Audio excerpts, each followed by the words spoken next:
All right, well, I want to thank you, FG, for telling this incredible story. I'm expecting you might get a little pushback, but at the end of the day, I think the evidence speaks for itself.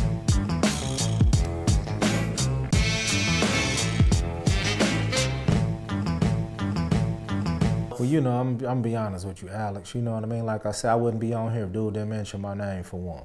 That's for one, first and foremost. You know what I mean? You know, I ain't gonna let a rat motherfucker jump out there and start telling his story like he's some, you know, kingpin motherfucker and use a rat. You know, FBI informant, you know, you been one. That's for one. For two, you know what I mean? The thing about when I start, you know, because I didn't start watching these platforms and a lot of this shit until Mob James started speaking on the motherfucker. So when I start seeing these platforms, even with interviews that you do, interviews that other people do, you know what I mean? These people out here is giving stories about they gang ties, they gang relationships, shit like that. You know, of course they might be past, they might be this, that, or the other, but they don't understand that the youth is watching this shit too though, Alex. You know what I mean? The youth is watching this shit too, and I don't promote this shit to the youth. I didn't get on here to prove no point. I didn't got on here to prove no. I came to tell my story because this rat nigga mentioned my name, and I'm gonna let you know, dude. Come on, I'm gonna shut you down. He's a rat. But for the kids that's watching, for the youth that's watching, you know what I mean. All of us who is ex-gang members need to just keep it 100 with them. Tell these kids the truth. We can talk shit about, you know, to the grown folks all we want, or people who did the shit they did all they want. But to these youth, just keep it 100. And in I know this ain't about that, but my story is because we sitting up here talking about some gangster shit and what was and what wasn't. I at least got to tell the youth. Somebody got to tell them. You know, I was head coach at the Compton Youth Football Team and a vice president of the organization, the Compton Titans. And I love fucking with these youth. I like getting their life on track. You know, I like trying to keep them out of gangs. So the thing about it is, even though I sit up here and like I say, you know, I could speak on this, you know, because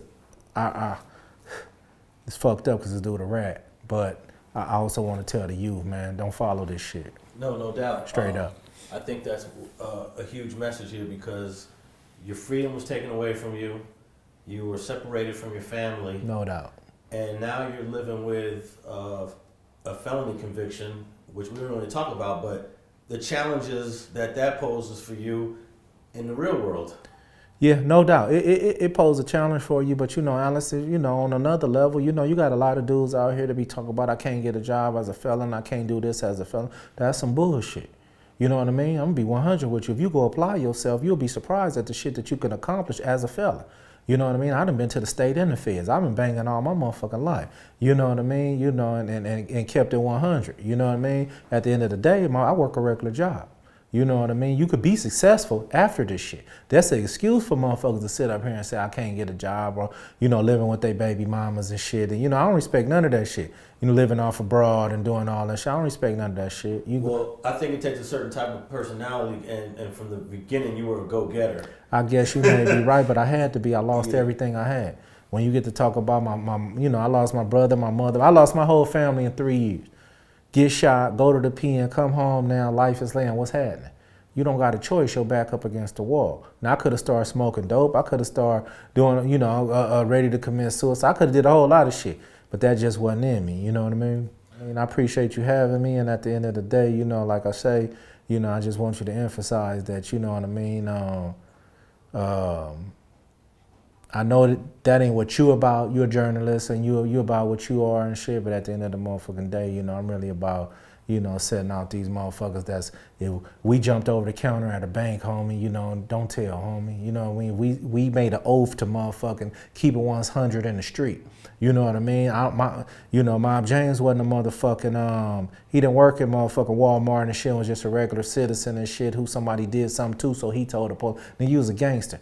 And you on these platforms talking all this gangster shit, you know, because I can't help it. You know what I mean? He on these platforms talking all this super gangster shit, and you get notoriety from motherfuckers who got your back. You know what I mean? You know, I won't respect him until his stories come on and straight up say, listen, my name is Mob James. I'm I was an informant for the FBI, and here's my story about when I was a gangster. Thanks for watching StreetTV.net.